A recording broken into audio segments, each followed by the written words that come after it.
Сайн байцгаана уу. Дэлхийн өнцөг болон бүр зугаа монголчуудад зориулан шинжлэх ухааны танин мэдхүй хил дээр хүрэхээр зордог галуу шоу нэвтрүүлгийн маань бэлгүүний дугаар эхэлж байна. Тэгэхээр өнгөрсөн 7 хоног физикийн шинжлэх ухаанд ямар зүйл болсон бэ гэхээр энергийн физикт ялангуяа их сонирхолтой мэдээ гарлаа.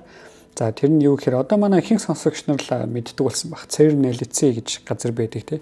Европын цөмийн шинжилгээний нэгдсэн төвийн дэрэгдэх адроны авраг хурцсуур. За энэ чинь ямар үзэгдэл бий болдог вэ гэхээр бид нар протоныг бараг гэрлийн хурдтай болтол нь өндөр хурдтай хурцгаад тэгээ хооронд мөргөлдүүлдэг. За ингэж мөргөлтөөр тухайн хоёр протон хоорондоо зад мөргөлдөх юм шүү дээ. Тэгж зад мөргөлдвөл яг тухайн протон дотроос янз янзын шинэ бөөмс гарч ирдэг. За тухайн тэр шинэ бөөмсүүдийг судалснараа манай ертөнц анх яаж үүссэн бол ирээдүйд ямар ирээдүй манай ертөнцийг хүлээж байгаа юм бол материйг бүрдүүлэгч хамгийн жижиг хэсэг юу юм бол зэрэг зүйлүүдийг судлах боломжтой болдог.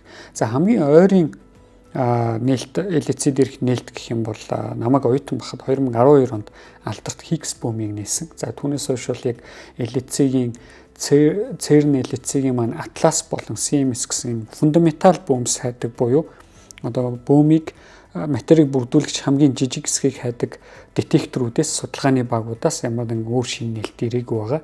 Харин өөр хоёр детектор судалгааны баг тэнд ажилладаг. Тэр нь юу вэ гэхээр ALICE болон LHC-B гэдэг. За LHC багийнхан бол 2010 оноос хойш маш олон нээлтүүд хийсэн.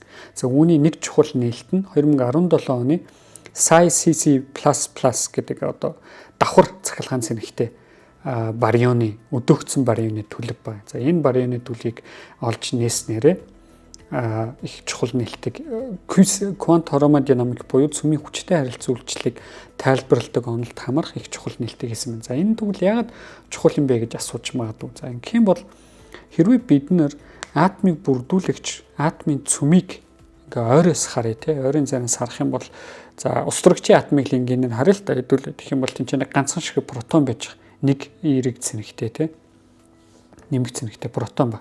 За протон руугаа нэлээд ойртоод нэлээд гүн рүү хэдүүлээ өнгөгээд харуул протон дотор маань UUD гэдэг 3 ширхэг кварк байж байгаа. За U гэдэг нь up гэдэг үгний товчлол. Тэгэхээр 2 ширхэг up кварк, 2 ширхэг U кварк гэсэн үг. Нэг ширхэг down кварк буюу нэг ширхэг D кваркаас тогтдог. За ийм 3 кваркаас протон тогтдог байна. За ийм 3 кваркаас протон тогтдог. Гэтэл эгэл бөмбөгийн физикийн стандарт онолд бид нар өөр кваркууд гэдгийг мэддэг. Жишээ нь одоо ингээд кваркуудыг бичээл та. Тэгэх юм бол UD гэдэг эхний баган дээр те энэ хоёр кварк. За дараагийн баган дээр CS гэдэг хоёр кварк орж ирдэг. Charm болон strange гэдэг. За дараагийн баган дээр top болон bottom гэдэг дахиад хоёр кварк орж ирнэ. Тэгэхээр яах нь нийт 6 төрлийн кварк байгаль дээр байдаг гэсэн. За бид нар яг яагаад байгаль дээр 6 төрлийн кварк байгаад байдаг юм бэ гэдгийг мэдэхгүй. Мөн UD, CS TB гэдгээр энэ 6 төрлийн кварк маань материйн 3 генерашн буюу бүлийг үүсгэдэг. За яагаад 6 төрлийн кварк байгаа юм бэ гэдэг асуулт маань өөрөө яагаад байгаль ертөнцид ийм 6 төрлийн байгаль ертөнц маань 3 материйн бүлтэй юм бэ гэдэг асуулттай холбогддог. Одоохондоо үүнийг бүрэн төгс тайлбарлсан туршилтаар батлагдсан онол байхгүй байгаа. Гэтэ одоо хүртэл амьдсан бидний ажигласан ажиглалтаар ийм 6 төрлийн кварк байдгийг мэддэг байна. Миний таны харж чадж байгаа энэ бүх орчлон ертөнц байгаа шүү дээ. Энэ бүх орчлон ертөнц дээрх бөөмсүүдийг, материудыг бий болгоход бидэрт ерөөсөө эхний 1-р бүлийн кваркууд буюу UD кварк байхад л хангалттай. Жишээ нь протон гэдэг бол түрүү хэлсэн шүү дээ. 2U 1D кварктай гэдэг. За нейтрон гэдэг бас бөөм атомын цөмд байдаг тийм. Тэр бол ерөөсөө 2D 1U кварктай гэсэн. Гэтэл энэ атомын байгаль дээрх материйг бүрдүүлж байгаа атомын цөмд байгаа нуклеонууд маань ерөөсөө ямар нэгэн C кваркаас ч юм уу, S кваркаас ч юм уу, T кваркаас ч юм уу, B кваркаас тогтдог байхгүй. Зөвхөн UD2 байхад л болдог. За ингээд байж ангууд танд нэг юм таамаглал төрж болно тийм үү. Магадгүй протонтой адилхан тий контенттэй гэсэн бүтцтэй гэхдээ өөр кваркуудаас тогтсон тийм кваркын системүүд байгаад тэр нэг өндөр энергитэй байгаад өндөр энергитэй учраас маш хурдан бага энергитэй төлөв рүүгээ ингээд задраад алгуулчдаг гэж болох юм биш үү гэдэг таамаглалыг дэвшүүлнэ. За тэгэхээр 2017 онд анх LHC-B дээр нээсэн энэ SciCC 2 давхар цэнэгтэй барионы бөм маань яг үүний нэг төрөл. За энийг бол нэг бодлын хэдүүлээ нейтроны найз гэж, нейтроны хамаатан гэж хэлж болно. Яагаад вэ гэхээр нейтрон маань DDU байгаа шүү дээ, тий. Тэгэнгүүт нь DU-г нь CC-гээр сольчихгүй юу? Тэгэх юм бол яг нь DCC гэдэг бөөмийг бий болгох юм шүү дээ, тийм чи. Тэгэхээр ийм DCC гэдэг бөөмийг бий мэддэг болсон гэсэн үг, тийм чи. Яг бас яг нейтрон протоны шууд хамаатан гэж хэлэх юм бол жоохон бүдүүлэл юм байна л та. Яг холын хамаатан гэж хэлж болно те. Цахилгаан цэнигийн тоон, цахилгаан цэник байгаа учраас тийм чи цахилгаан цэник өөр учраас тэгэхээр саяны хийг бас хамаагүй тэгж ойлгож болохгүй байна. Тэгэхээр яг нь энэ бөөм ийм протон нейтроны холын хамаатан бөөмсүүд байж болж идэг. За ингээд CCD контенттой нэг гэсэн 3 quark-аас тогтсон SciCC++ гэдэг бөөмийг 2017 оны 7 сард CERN нэлээдсээ би бүр 12 сигма наривчлалтаа хэмжиж нээсэн байна. За массын утга нь бол 3621 мега электрон вольт. Тэгэхээр энэ бол өөрөө маш өндөр наривчлалтаа нээлттэй. Яагаад вэ гэхээр игэл бөөмийн физикт 5 сигма байхад л нээлт гэж үздэг тэрийг. За 2012 оны Атлас болон CMS дээр Higgs-ийн нээлт маань өөрөө 5.1 билүү 2 сигма байсан. За гэтэл энэ 17 оны бөөм маань 12 сигма гэдэг чинь бүр угаасаа нээлт гэдэг нь тодорхой тийм бөөмийг нээсэн байна. За ингэж нээгээд энд нэг асуулт гарч ирж байгаа. Тэр нь юу вэ гэхээр энэ бөөмийг нээхээс ч өмнө 2000 онд Celix гэдэг туршилтын багийнхан сая 17 онд лицензийн нээсэн бөөмний өөр хамаатны нэг цэнигээр дутуу хамаатан. За тэр нь бол протоны илүү ойрын хамаатан гэсэн. Тэрийг нээлээ гэж зарлаж ирсэн. 3519 мега электрон вольт массын утган дээр. За энэ ямар бөөм бэ гэхээр 2C quark-та 1U quark-та тэгээд нэг нэмэх цэнэгтэй бөөм гэсэн. Ийм бөөмийг нээлээ гэж зарласан. Харамсалтай нь өөр туршилтын багийнхан маань энэ бөөмийг нээгээгүй. Дээрээс нь тухайн багийнхны хэмжилт маань 5 сигма хүрээгүй байсан учраас тухайн үед хинч одоо нээлт гэж үзээгүй. За ингээд хайж явбаа энэ бөөмийг хайж явсан. Ингэж хайж явж байхдаа яах нь 17 онд нь LHCb яг энэ SciCC+-ийн арай нэг нэмэх цэнигээр илүү хувилбарлах SciCC++ гэдэг бөөмийг олж нээсэн байгаа байхгүй. За энэ бөөмийг олж нэгээд тухайн жилийн ямар зүйл яригдчихсэн бэ гэхээр нөгөө нэг өмнөх Celix-ийн олж нээсэн SciCC+ байгаа шүү дээ.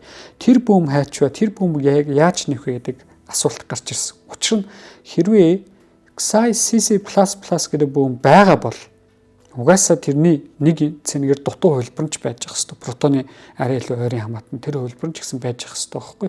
Тэр бөөмийг хайсан. За энэ нь өөрөө айгүй чухал одоо ан болж хувирж байгаа юм л та. Игэл бөөмийн физикч нар юу вэ гэхээр энэ бөөмийг нээх нь маш хэцүү. Учир нь хэрвээ бид нар ингээд онлайн тооцооллыг хийж үзэх юм бол SciCC+ гэдэг бөөм маань SciCC++ гэдэг бөөмнөөсөө 6 дахин бага амьдрах хугацаатай амьдралын настай гэсэн үг. Тэгэхээр SciCC++-ийн хэмжсэн одоо хагас задралын хугацаа нь хэд байсан бэ гэхээр 0.10,256 пикосекунд байсан байхгүй. Энэ чинь бүр асар бага тоо тий пико гэдэг чинь 10 хэдэн зэрэг болоо явчих шүү дээ. Бүр асар бага тоо явж байгаа тийм чинь. Эннээс дахиад 6 дахин бага хугацаанд амьдрдаг бөөмийг хайгаад шүү дээ. Лицей би 17 оны нээлтээс хойш. Тэр энийг олох нь өөрөө маш хэцүү ажил ан болчихж байгаа юм л та. За гэхдээ энэ үн хийх боломжтой гэвэл боломжтой. Ямар боломжтой вэ гэхээр ерөөсөө тухайн детекторыг бид нар сайжруулах хэрэгтэй болчихж байгаа. Тухайн бөөмийг детект хийж байгаа детектыг сайжруулах хэрэгтэй. Тэгэхээр эдгээр детектор маань өөрөө яаж ажилтдаг вэ гэхээр хоёр протон хоорондоо мөргөлдлөө. За өндөр энергитэй протонууд мөргөлдөнгүүт дотор нь байгаа янз янзын кваркууд маань өндөр энергитэй болцсон байгаа. Тэгээд тэр өндөр энергитэй төлөвүүд маань хоорондоо төр нийлээд саяны CCD, CCU гэдэг шиг юм өндөр энергитэй төлөвүүдийг маш богино хугацаанд үүсгээд цаашаа задарчдаг. За яг энэ бодит үүсгэсэн байгаа SciCC++ гэдгийг хэмжих боломж юу?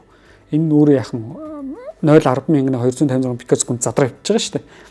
Юуг нь хэмждэг вэ гэхээр энэ бөөм нь задраад өөр бөөмс рүү задрна тийш. Өөр янз янзын бөөмс рүү задраад тэр эцсийн бүтээгдэхүүнд нь өөр бүр ингээд те детектор дээр ирж бүртгэж байгаа өөр бөөмс эцсийн бүтээгдэхүүн бөөмийг хэмжээд тэнцэнээс ухраач хөөдөг гэсэн. Энэ одоо чинь 1 миллион ч юм уу 2 ширхэг миллион ороод ирлээ гэж бодох. Энэ 2 миллион хаанаас ирв гээд. Энэ 2 миллион чинь энэ пай месоны задралаас ирсэн. Энэ пай месон энд байгаа пай месонтой цуг ирсэн байна. Энэ хоёр хаанаас ирв вэ? Ингэж хөөж явдаг гэсэн. Ингэж хөөж reconstruct хийсээр байгаад тухайн бүх зам маань яах нь яг нэг бөөм дээрээс задарсан байдлаар харагдах нь шүү дээ тий. Доошоо ингээд задарсан юм шиг харагдах нь. Тэгж нээдэг гэсэн. Тэгэхээр ингэж нээхийн тулд бид нар задралын эцсийн бүтээгдэхүүн тэгээд дунд нь ингээ янз янзын детекторууд байх нь шүү дээ. Эцсийн анхны бүтээгдэхүүнээс эцсийн бүтээгдэхүүн хүрэх тэр хугацаанд бас янз янзын детекторууд байна. Тэднийг сайжруулах хэрэгтэй болдог. Сайжруулахаас гадна тухайн мөргөлдөж байгаа бөөмс маань илүү ингээд одоо яг таргет дээр гэж ярьдаг шүү дээ.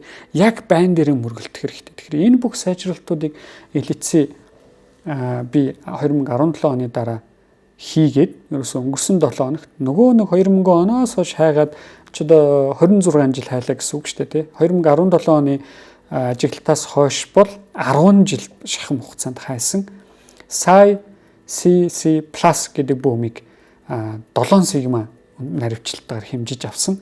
За энэ энэ нээлт маань өөрөө LHC-ийн RAN 3-ын датанаас ирсэн байна. Тэгэхээр 3 дахь RAN-ын датагаас ирсэн байх нь мөн яг л нөгөө өмнөх онлайн таамаглалаар таамаглаж ирсэнчлэн нөгөө өмнө 2017 он нийцсэн бөөмөөсөө 6 дахин бага амьдралын настай байсан. Масс нь ойролцоогоор протоноос 4 дахин хүнд. За нарийн харах юм бол 3619/197 мега электрон вольт масстай болж байгаа. Нөгөө бөөмөөсөө нэг жоохон хөнгөн байх нь шүү дээ тий. Тэгэхээр протоноос 4 дахин энэ бөөм болж. За одоо тэгэхээр асуулт ингэж тавигдчих болно. Эхний селексийн хэмжилтэндээ таарсан уу гэх юм бол яг тодорхой хэмжээнд таарсан гэхдээ наривчлал хамаагүй өндөр. Гэхдээ селексийн хэмжилтийг бид өнөөдөр нээлтгэж үзэхгүй байгаа. Энэ LHC-ийг бол 7 сигманд ч маш өндөр наривчлалтай хэмжиж авсан байна. За ингээд протоны хамаатнуудыг бид нар аягүй сайн мэддэг болсон гэсэн. Тэгэхээр протоны хамаатнууд гэдэг ингээд хэд хэдэн юм XI төрлийн бөөмнүүд, SAI төрлийн бөөмнүүд байж байгаа. Эдгээр бөөмс маань өөрөө 3 кваркын контенттой учраас нэгснэ дотроо 3 кваркаас бүтдэг учраас үүнийг барионууд гэж нэрлэдэг. Хэрвээ тухайн бөөм 2 кваркаас бүтчихвэл бид нар мезонууд гэж нэрлэдэг. Тэгэхээр энэ протоны өөр хамаатан барионуудыг бид нар агуулсан олж нээж байна. За энэ тэгвэл өөрөө ямар ач холбогдолтой юм бэ гэж асууж магадгүй. Тэгэхээр ач холбогдол нь ерөөсөө QCD-ийн онол буюу Quantum Chromodynamics гэдэг онолтой чухал.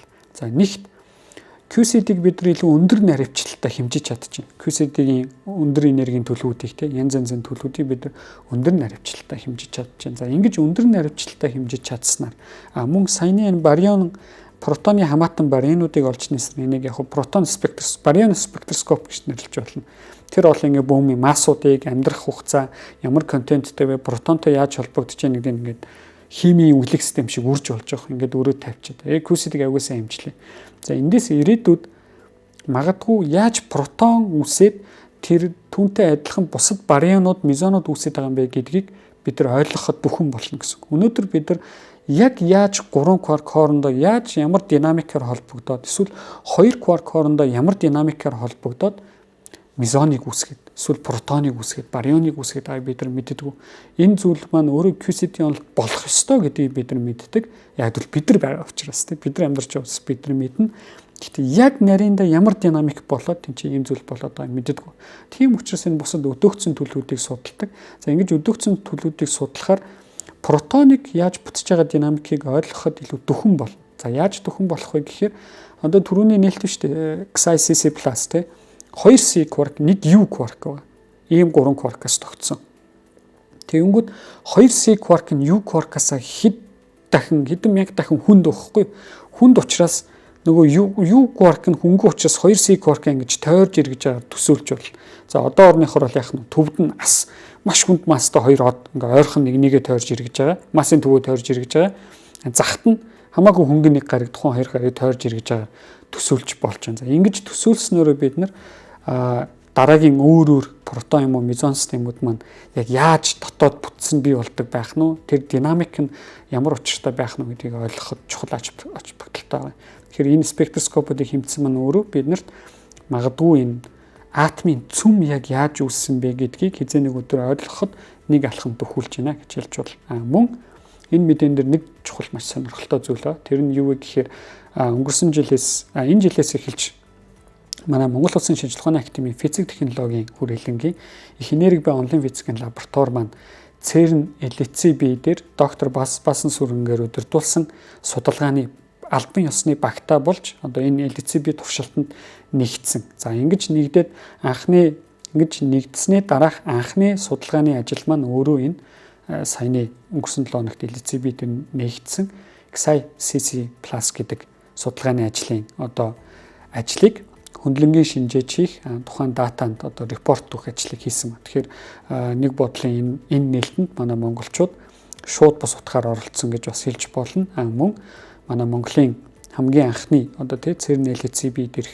баг маань судалгааны гараагаа амжилттай эхлүүлж байна гэж хэдүүлээ баяр хүргэж болно. За тэгэхээр өнгөрсөн 7 хоногт ийм сонирхолтой их энергийн физикийн мэдээ боллоо. Анхаарал тавьсан та бүхэндээ баярлалаа. Дараа 7 хоног дахин уулзлаа. Баяртай.